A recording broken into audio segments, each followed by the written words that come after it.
Alright, this is Andrew Jolly with Joda Home Inspections. Today is April 30th, 2021, and we're doing a sewer scope here at 1047 Rambler Drive in Salt Lake.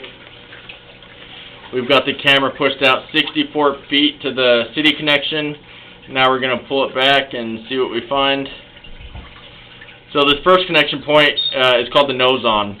This is where it goes from your lateral line and drops into the main city line. This one looks good. Looks like you have a good connection point there.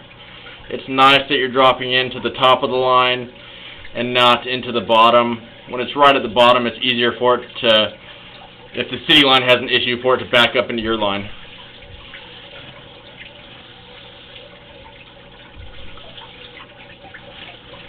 That's an access point right there. So if you look at the top of the pipe, how you have a hole, that's another pipe that feeds into your lateral line, and that's called a clean out.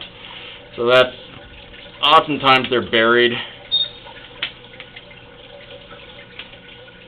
I didn't see one when I was walking up to the house, but they can be located and dug up if needed.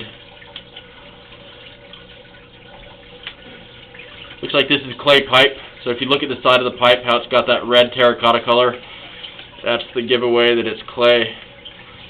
Also, you have several joints, and so you have these connection points every 3 to 4 feet. One of the downsides with clay is that you do have so many joints, and so there's a lot more areas for roots to come into the line. That's what you're seeing here are little roots. Those are small ones. I saw some in this line that were a lot bigger.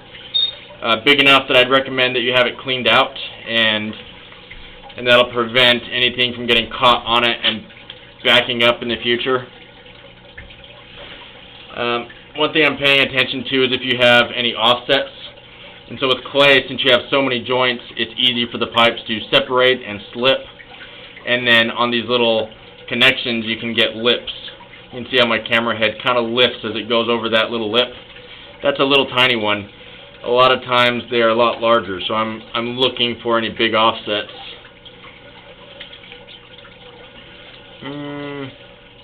So I noticed as I was pushing my camera head out that there was a lot of standing water at one point, and then I punched through an area and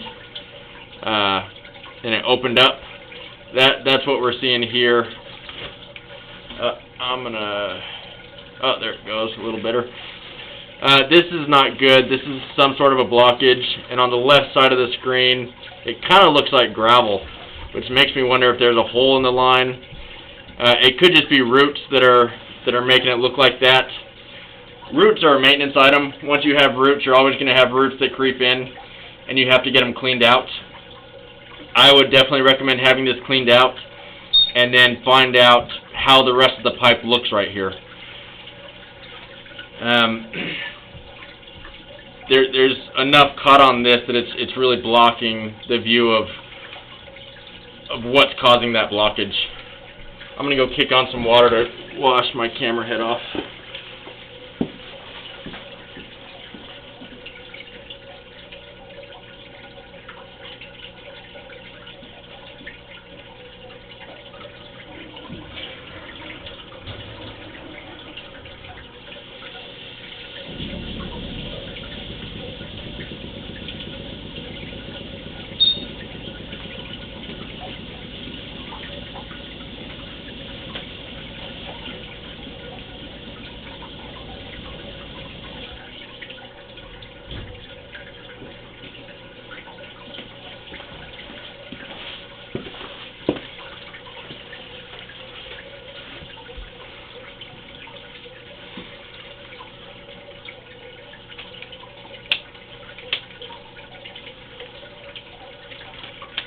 This is a pretty short line.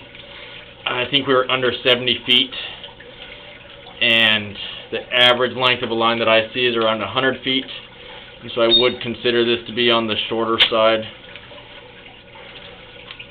There's another good sized root right there on the side. You want to have that cleaned out, and they can hydrojet it. There's a couple options on how to have lines cleaned. One option is to have it cabled, and that's where they stick a cable down, and it's good for unclogging a line because it'll punch a hole through everything, but it's not great at removing everything. I recommend hydrojetting because it uses high pressure water and gets everything out. And it costs a little more, but it usually includes a camera, and so they can tell you what's going on at that point where I wasn't able to see clearly what was blocking the pipe. This is cast iron. Cast iron is usually the weakest link. With cast iron, it gets very rough and rusty, and it flakes and it thins out. Eventually, it will need to be replaced. I've definitely seen a lot of houses from this time that have already replaced their cast iron. I would say this looks average for the age.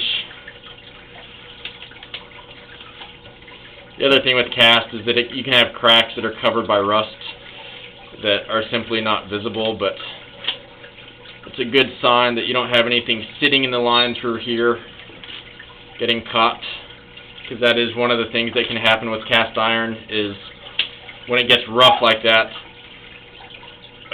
waste can get caught in the line and create a blockage. And so you want to never put flushable wipes down the line, even if it says flushable on the packaging. No feminine hygiene products down the line. So just to recap, I got all the way out to the city connection. Looks like it's mostly clay pipe, but you also have a fair amount of cast iron. The big issue here is that you have not only some roots, but one area that is creating a blockage. And it's also very obscured, and so I can't see what's causing the blockage, if it's simply roots, which is the ideal situation, or if it's a bigger issue where there's an actual hole where soil's collapsed in, or something else. So I'd recommend having it cleaned and specifically having that spot looked at closer. So I'm going to end this recording now.